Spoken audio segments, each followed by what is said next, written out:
আসসালামু আলাইকুম, আশা করি সবাই ভালো আছেন। বাইনারি ল্যাবের পক্ষ থেকে সবাইকে স্বাগত।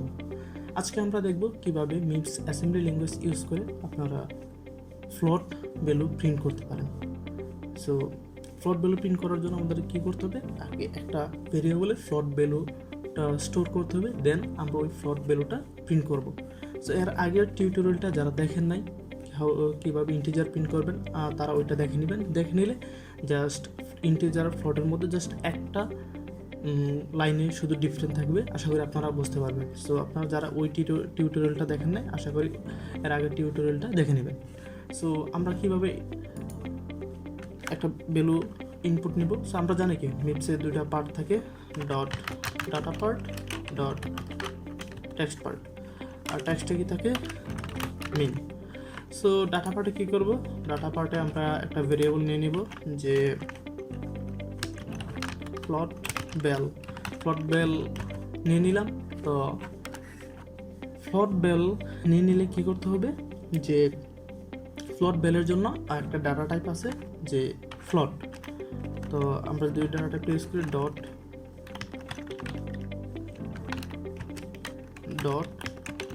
ফ্লোট ইউজ করলাম। দেন আমরা একটা ফ্লোটের ভ্যালু নিয়ে নিলাম, সাপোজ 1 2 3 4 5 1 2 3 ডট 4 5।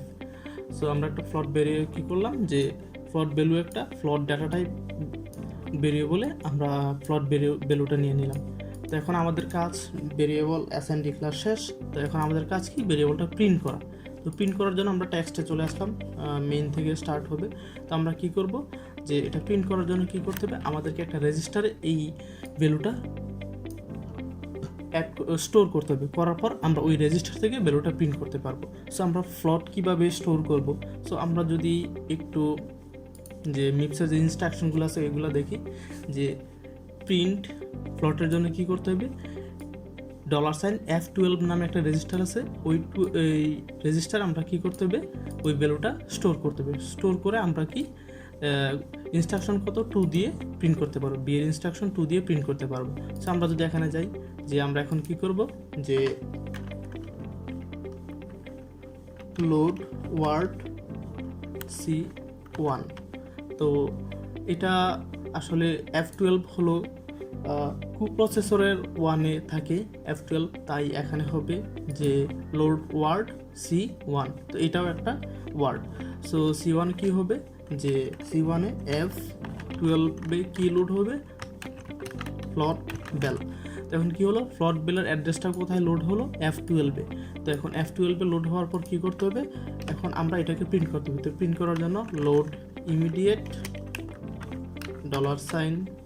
$V0, সরি এখানে $সাইন হবে।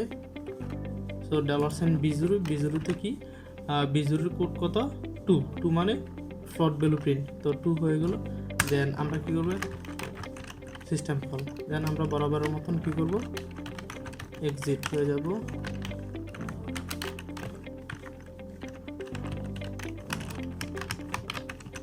তো এখানে কি হলো, যে আমরা যখন প্রোগ্রামটা রান করবো তখন সিস্টেম কলে আসবে, আসার পর B0-তে যাবে। B0-তে গিয়ে কী করবে, যে B0-তে যাওয়ার পর যে এই কোডটা ইউজ করলাম, তো B0-তে আবার F12 নামে একটা রেজিস্টার খুঁজবে। কী করবে, যে রেজিস্টারে যে ফ্লোট ভ্যালুটা আছে ওইটা প্রিন্ট করার জন্য এখানে আসলো। তো F12 নামের রেজিস্টারটা কই, এখানে আছে। তো এখানে যে ভ্যালুটা আছে ওইটা সরাসরি প্রিন্ট করে দেবে। তো আমরা সেভ দিয়ে দিলাম। দেন কিউটি স্প্যাম ওপেন করে ফাইল লোড 6, দেন আমরা কিউটি স্প্যাম রান করে দিলাম। সো আমাদের আনসার কত দিল, 1 2 3 4 9 5। তো এটা প্রবলেম নাই। সো আশা করি আপনারা বুঝতে পারছেন। সো আজকে এ পর্যন্তই। Thank you for watching this video.